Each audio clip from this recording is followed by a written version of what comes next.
तो कुछ करना नहीं होगा। ऑर्गेनिज्म पॉपुलेशन में कहा नहीं करेगा, इकोलॉजी। इकोलॉजी में क्या होगा, कोई ऑर्गेनिज्म कैसे इंटरेक्ट करते हैं अपने इन्वायरमेंट से।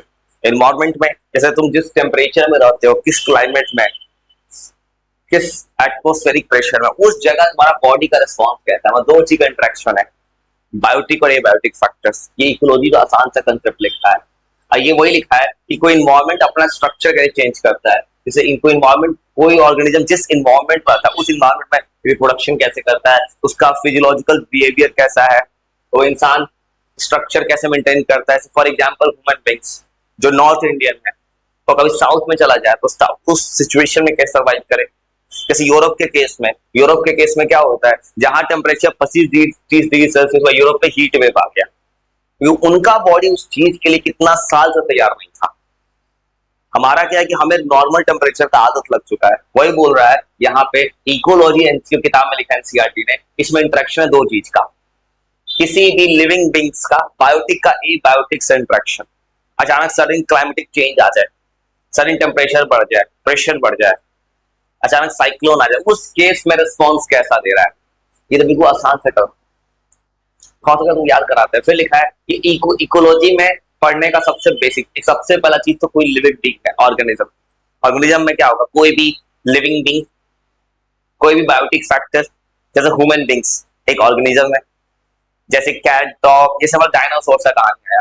डायनासोर ने एक सडन जो मेट्योर ने अटैक किया, जो कहा जाता है कहानी, उसको सर्वाइव नहीं कर पाया, क्योंकि उसका बॉडी ने किसी हमारे अर्थ से किसी ने टकराया है, एस्ट्रॉइड या मेट्रॉइड कोई टकराया था, तो डायनासोर का बॉडी उसके लिए रेडी नहीं था, तो उसका डायनासोर पूरा एक्सटिंक्ट हो गया। तो ये बोले कि सबसे बेसिक कोई है इस पूरे इकोलॉजी में, वो है ऑर्गेनिज्म। कि ऑर्गेनिज्म को ही पढ़ना है कि ऑर्गेनिज्म का रिस्पॉन्स क्या है। ये अर्थ पे सब कुछ एक लिविंग बींग का है, अर्थ का जितना फैक्टर, टेम्परेचर, प्रेशर, वाटर, सब लिविंग बींग के साथ कैसे रिएक्ट करता है। और ये लिखा है पॉपुलेशन। पॉपुलेशन मतलब क्या, कौन इंसान है, सब इंसान एक जैसा है। पॉपुलेशन में सेम स्पीसीज का लोग रहता है जो आपस में इंटरब्रीड कर सकता है। मतलब ह्यूमन बींग्स में कभी कैट डॉग नहीं आएगा। जैसे पॉपुलेशन, एक इंसान का पॉपुलेशन अलग है जो भारत से देश का 150 करोड़ है, कैट का अलग पॉपुलेशन है, डॉग का अलग पॉपुलेशन है। पॉपुलेशन में सेम स्पीसीज को इंक्लूड कर रहा है। ये जो कहानी लिखा है बिल्कुल सिंपल है, ज्योग्राफी की तरह है। बस इस वही बोल रहा है कि पॉपुलेशन में एक स्पेसिफिक एरिया में, एक पार्टिकुलर एरिया में एक जैसा कितना लोग रहता है। जैसा इंडिया एक देश है, या कोई शहर में रहते हो, एक शहर में कितना ह्यूमन बींग रहता है। बस कंडीशन है कि इंटरब्रीडिंग जरूरी है आपस में, ये अलग अलग स्पीसीज ब्रीडिंग नहीं कर सकता। अब कम्युनिटी में क्या होगा, इसमें अलग अलग स्पीसीज एक साथ, तो जब तुम जिस कॉलोनी में रहते हो उस कॉलोनी में कोई भी लिविंग है, एक पेड़ है, एक कैट है, डॉग है, कोई लीजर्ड है, वो सब एक कम्युनिटी का पार्ट है। मतलब पॉपुलेशन में किताब क्या कह रहा है कि एक सिंगल स्पीसीज को चुनना है, उसके सारे लोग को इंक्लूड करो। अब कम्युनिटी में अलग अलग स्पीसीज को लोग ला के रखो, एक पार्टिकुलर एरिया में रहता है। अब बायोम तो एक बहुत बड़ा चीज हो गया। जैसे हमारा अमेजोन का रेन फॉरेस्ट, उसके पास एक बहुत बड़ा अर्थ का जो है 20% ऑक्सीजन देता है। डेजर्ट एक बहुत बड़ा बायोम है, एक बड़ा सा इकोसिस्टम है। जैसे ओशियन में एक अलग लाइफ है, ओशियन में पानी अलग है। तो वही बोल रहा है इसमें कहानी, बायोम एक बहुत बड़ा इकोसिस्टम है। इकोसिस्टम क्या होगा, इकोसिस्टम कुछ भी हो सकता है। जैसे इंसान जहां रहता है, तो अपने घर में रहता है, इकोसिस्टम है। तुम एक लिविंग हो, तुम जिस पे बैठे हो, तुम जिस ऑक्सीजन को ब्रेथ कर, जिस पानी को पी रहे हो, ये बायोटिक है, इकोसिस्टम। कोई बोल रहा है बायोम एक बड़ा सा स्ट्रक्चर है, बड़ा सा पोर्शन, जहां दो चीज आएगा, फ्लोरा एंड फौना। बड़ा सा वेजिटेशन, अब बड़ा सा आ गया एनिमल का। कुछ 60 में रीड करो तो खाली, बहुत आसान है। इकोलॉजी में इंटरेक्शन, बायोटिक एबायोटिक, ये बताता है कैसे कोई सरवाइव कर रहा है किसी भी सिचुएशन में इकोसिस्टम में। ऑर्गेनिज्म जो सबसे जरूरी है किसी भी इकोसिस्टम में। कोई भी इकोसिस्टम बनेगा, इकोसिस्टम बना है ऑर्गेनिजम्स के लिए, सबसे बेसिक एंटिटी है। पॉपुलेशन एक स्पीसीज का होना चाहिए, अलग अलग स्पीसीज का नहीं होना चाहिए पॉपुलेशन। कम्युनिटी अलग अलग स्पीसीज का लोग मिला, एक पार्टिकुलर एरिया बनाने वाला, अलग अलग जानवर, अलग अलग एनिमल्स। अब बायोम एक बड़ा सा इकोसिस्टम, बहुत बड़ा, जहाँ फ्लोरा भी है फौना भी है, बायो। जैसे पोल एक बड़ा सा बायो है, हम जो रहते हैं नॉर्थ इंडिया, एलुवियल सॉइल एक बड़ा सा है, प्लेटू एक अलग सा चीज होता है, माउंटेन अलग है। कहानी याद करता है, तुम कहानी जैसा है, याद करता है। इकोलॉजी में इंटरेक्शन होता है बायोटिक और एबायोटिक फैक्टर का। एबायोटिक फैक्टर मतलब बायोटिक फैक्टर कैसे अपने इन्वायरमेंट के अकॉर्डिंग चेंजेस सर्वाइव करता है, कैसा उसके बॉडी का बिहेवियर होता है, कैसे रिप्रोड्यूस करता है, जैसे कभी भी किसी स्टिमुलस पे कैसा रिस्पॉन्स आता है इन्वायरमेंटल चेंजेस के साथ। आज में सबसे बेसिक चीज जो एक किताब के अंदर पढ़ना है वो है ऑर्गेनिज्म, क्योंकि कोई भी चीज ऑर्गेनिज्म ही करेगा, सबसे बेसिक चीज जो है।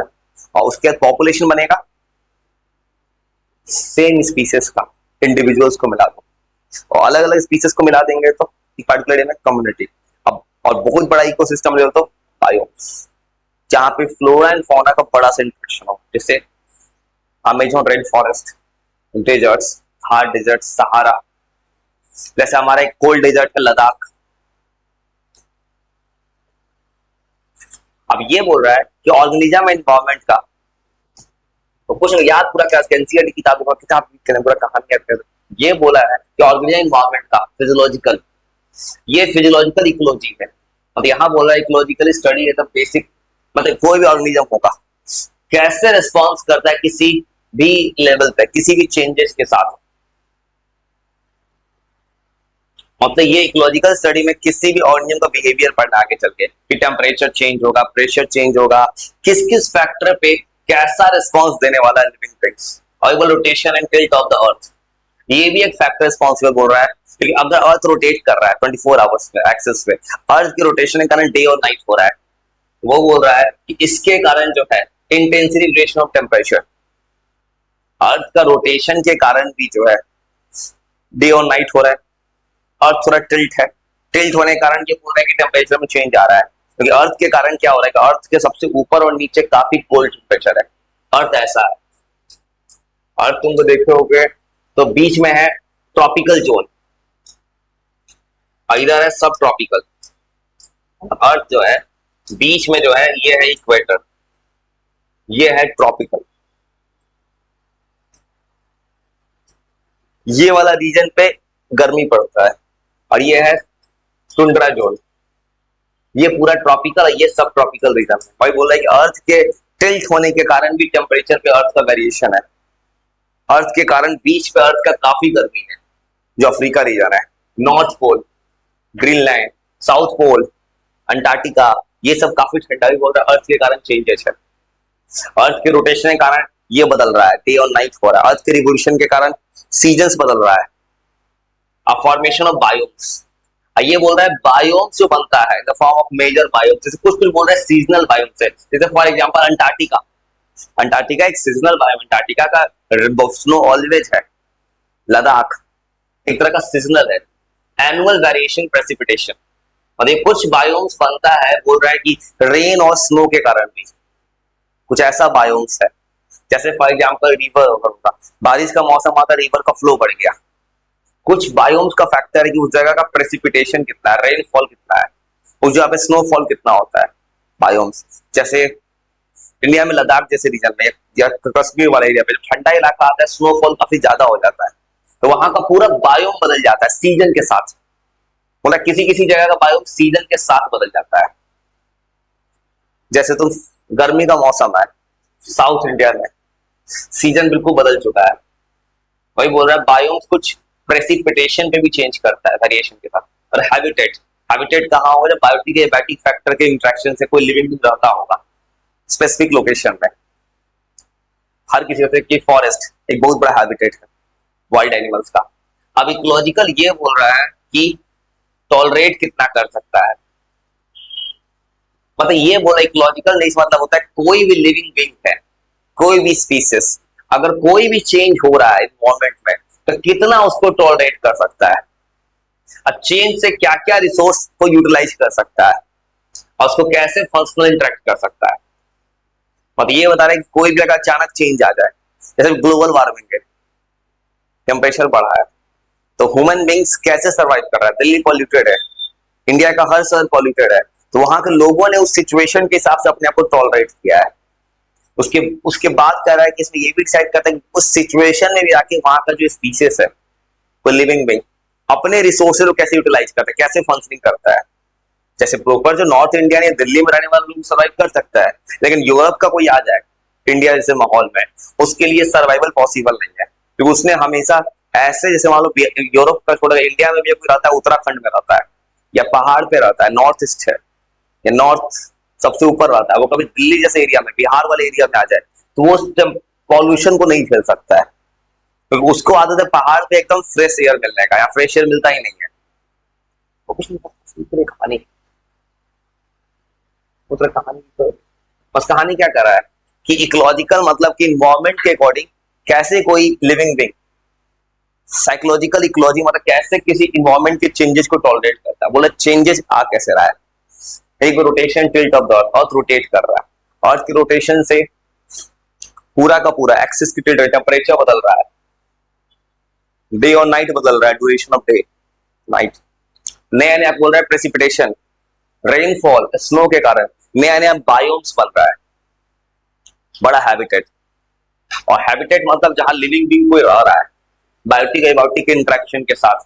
अब और हैबिटेट में दोनों रिस्पॉन्सिबल है, हैबिटेट तो एबायोटिक फैक्टर डिसाइड करता है, जहां पे पानी है वहीं पे हैबिटेट है, जहां टेम्परेचर सही है वही हैबिटेट है। इकोलॉजिकल नीड मतलब कोई भी लिविंग बीइंग अगर इकोसिस्टम में चेंज होता है, उस चेंज को कितना टॉलरेट कर पाता है, मतलब इकोलॉजिकल में अपने इकोलॉजी को कैसे टॉलरेट कर रहा है इन्वायरमेंटल फैक्टर्स को, उस केस में रिसोर्स कैसे यूटिलाइज कर रहा है और कैसे इंटरेक्ट कर रहा है। ये कहानी याद करता है,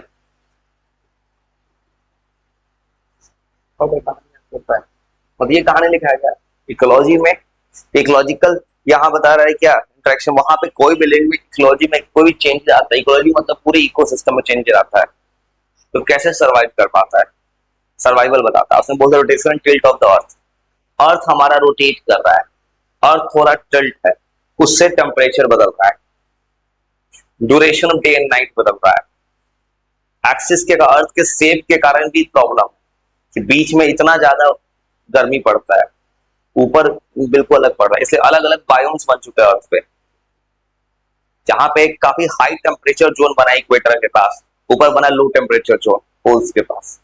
अभी बोल रहे हैं कुछ बायोम्स बनता है स्नो और प्रेसिपिटेशन पे, बड़ा सा बायोम स्नो और प्रेसिपिटेशन, कहीं पे जैसे बारिश हुआ ही नहीं, जैसे कोई सहारा डेजर्ट है या थार डेजर्ट, तो जनरली बारिश नहीं होता है, वहां पे प्रेसिपिटेशन हुआ ही नहीं, तो बड़ा सा बायोम बन गया।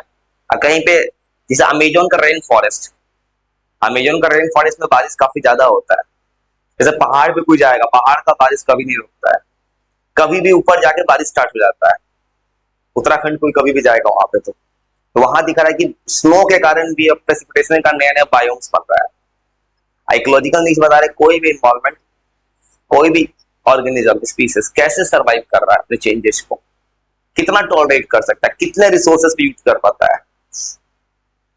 अभी वही पढ़ना है कौन कौन सा फैक्टर है जो प्रॉब्लम करता है हमारी इकोसिस्टम। एक लिखा है टेम्परेचर, तो सीधा सा कहां लिखा है टेम्परेचर में क्या होगा कि जैसे जैसे जाओगे इक्वेटर के पास, इक्वेटर के पास है काफी हाई टेम्परेचर, ये तो सिंपल लिखा है, और जैसे जैसे इक्वेटर से दूर जाएंगे पोल्स की तरफ, ये तो सिंपल लिखा है, पोल की तरफ जाते हैं अचानक टेम्परेचर घटेगा, ऊपर जाते हैं टेम्परेचर प्रेशर भी आ जाता है, जैसे से ऊपर जाओगे प्रेशर घटना स्टार्ट हो जाएगा, नोज से ब्लीडिंग स्टार्ट हो जाएगा हाइट पे जाके, और जैसे से नीचे चलते जाओ अर्थ के प्रेशर बढ़ता जा रहा है। और ये क्या बोल रहा है, कुछ ऐसा ऑर्गेनिज्म है जो वाइड रेंज ऑफ टेम्परेचर को टॉलरेट कर सकता है। ये बोल रहा है कि ये जो वर्ड बोला है एरिथर्मल, जैसे इंसान, इंसान एक ऐसा एनिमल है जो ठंडे टेम्परेचर को टॉलरेट कर सकता है, गर्म टेम्परेचर को भी। ये जो एनिमल है एरिथ्रोथर्मल, जो बोल रहा है बर्ड्स मैमल्स किसी भी टेम्परेचर में सर्वाइव कर सकता है। जैसे इंसान हाई टेम्परेचर को भी झेलता है, लो टेम्परेचर में, कुछ होता है कोल्ड भी, यहाँ पर ये लिखा है, ये जो लिखा है स्टेनोथर्मल, कुछ ऐसा एनिमल होता है जो पार्टिकुलर टेम्परेचर के लिए बना है, जैसे कि लीजार्ड कोल्ड ब्लडेड है, उसे रीड करो। हेलो,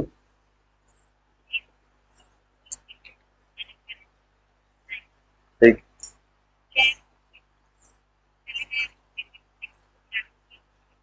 ठीक है। कैब क्या वही बुक करते हैं? ठीक है ठीक है। 9 बजे ट्रीटमेंट स्टार्ट करेगा ना, 9 बजे जाना है ना, 9:30 बजे का जाना, उसको थोड़ा पहले बोलना यहीं से बुक कर दें कैब, या सोलह मेडिसिटी में ना।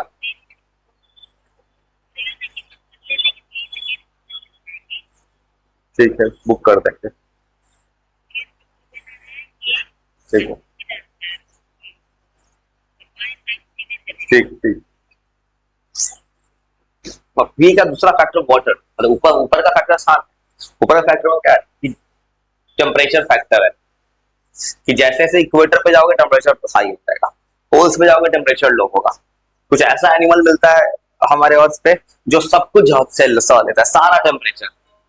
अब कुछ एनिमल ऐसा है अर्थ पे, जैसे पोलर बियर्स जो बोल रहा है, अरे ये केवल पोल्स के लिए बना है, पेंगुइन्स खाली पोल्स के लिए बना है। कुछ ऐसा एनिमल है जो कहीं पे मिलेगा ही नहीं, कहीं और जाके किसी और टेम्परेचर में सर्वाइवल चांस ही नहीं है।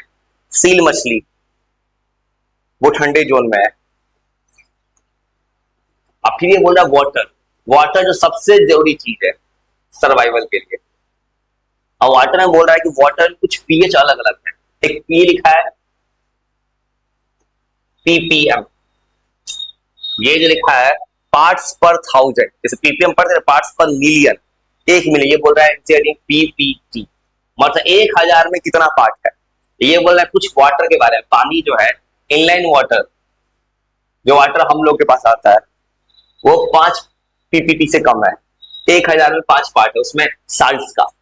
ये बोल रहा है कि साल्ट हम लोग जो वाटर मिलता है और तो उसमें कितना साल्ट किसके अंदर होता है, हम लोग जो पीते हैं उसमें 5 से कम है। समुंदर में 30 से 35 है। एक हाइपर सैलिन लैगून्स है जहां पूरा का पूरा नमकीन है, जैसे कैप्सियन सागर सबसे ज्यादा साल्टी वाटर है अर्थ का, वैसे पीपीस का 100 पीपीटी है। अभी वही बोलेगा दो तरह का एनिमल होगा, एक एनिमल होगा जो किसी भी सैलिनिटी को सह सकता है, इसमें भी इंसान आएगा, इंसान चाहे तो ये भी पी सकता है किसी भी सैलिन वाटर। कुछ एनिमल ऐसा होगा जो बोला स्टेनोहेलिन, स्टेथो मतलब कि कुछ एक पर्टिकुलर सैलिन वाटर को ही पी सकता है, ज्यादा नहीं पी सकता। इंसान तो ऐसा बॉडी बना है, इंसान तो कुछ भी झेल लेता है।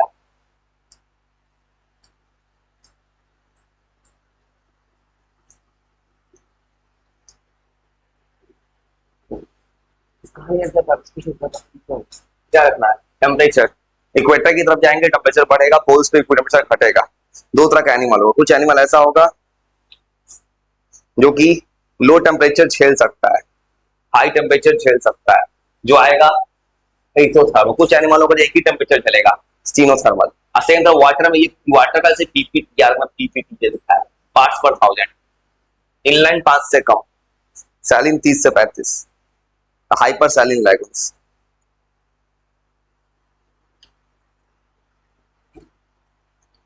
1,000 से ये 100 से ज्यादा। और यूरो जो वर्ड लिख रहा है यूरो हेलिन, जो सब कुछ झेलते हैं। स्टेनो मतलब जो एक फिक्स टेम्परेचर को झेलता है, फिक्स सैलिन मतलब।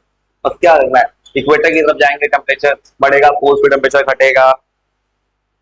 उसके बाद दो तरह का एनिमल होगा, एक सब कुछ झेल सकता है, टेम्परेचर नहीं झेल सकता, सैलिन 5 से कम इनलाइन होगा।